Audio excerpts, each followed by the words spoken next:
The origin of Tao, this deep and enduring philosophical concept, can be traced back to one of China's oldest creation myths. According to legend, Fuxi and Nuwa were twin siblings with the bodies of snakes and the heads of humans. They later became husband and wife. While Nuwa created human beings by using yellow clays, Fuxi taught them how to survive as beings in nature. Fuxi's most famous achievement is the creation of the Bagua, or 8 trigrams. According to legend, a divine beast, resembling both a dragon and a horse, emerged from the river with mysterious symbols on its back. This was the origin of the Hetu, or the river diagram. Inspired by the symbols, Fuxi deciphered the hidden truths of the universe and realized that all things follow certain patterns. Fuxi then created the Bagua to help people understand these cosmic patterns. With the Bagua, humanity learned to predict nature's movements, whether for fishing or hunting, thus avoiding misfortune and seeking harmony with the world. Bagua, as one of China's oldest mystical symbols, was long revered as a way to communicate with the divine.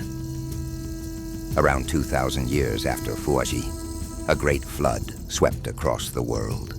During this time, Yu the Great, a legendary leader, struggled to find a way to control the flood. As he prayed, a dragon turtle appeared from the Luo River, carrying mysterious patterns on its back. From these patterns, Yu understood the connection between rivers and mountains, and derived the principles needed to channel the water effectively. This became known as the Luoshu, or Luo River writing. Some later scholars believed the Luoshu was a derivative of the earlier Hetu. These two mystical diagrams, Hetu and Luoshu, taught ancient Chinese people how to align themselves with the universe's rhythms and live in harmony with nature.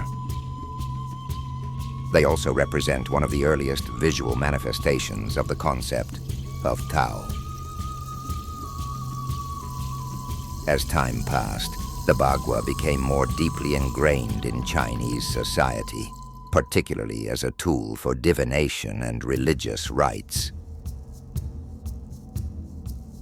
During the Shang dynasty, King Wen of Zhou, said to be a descendant of the Yellow Emperor, was an avid practitioner of Bagua-based divination. King Wen, born in 1112 BCE, was a ruler of great wisdom and virtue. His growing influence alarmed the authorities, who imprisoned him for 7 years.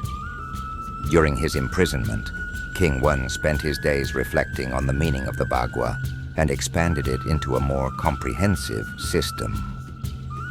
This resulted in the creation of the 64 hexagrams, which form the basis of the I Ching, or the Book of Changes. The 64 hexagrams were a grand summary of the laws of the universe embodying Tao.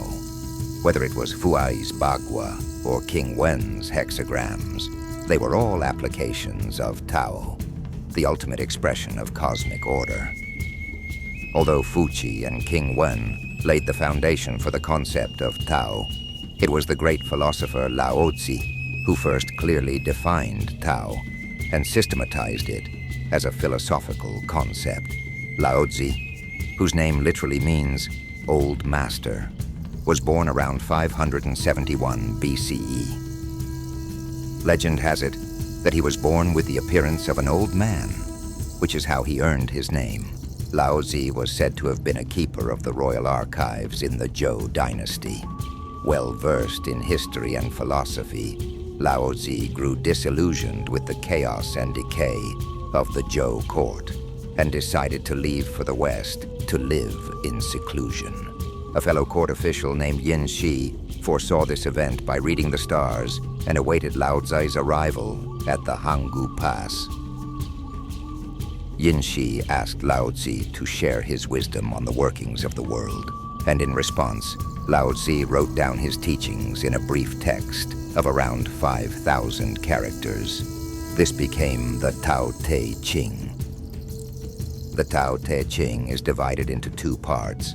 The first, Tao, explains the nature of the Tao itself, while the second, Te, discusses how the Tao manifests in human behavior and the moral order.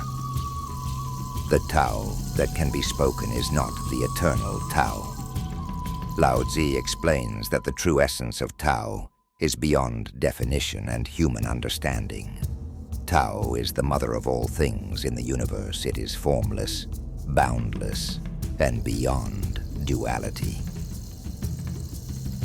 Around 100 CE, a man named Zhang Daoling took the teachings of the I Ching and combined them with mystical practices and beliefs in immortality, creating China's first organized religion, Daoism. Zhang Daoling is often referred to as the Heavenly Master and is credited with founding the Celestial Master School of Daoism. He emphasized the cultivation of virtue, the expelling of evil, and the pursuit of harmony with the Tao.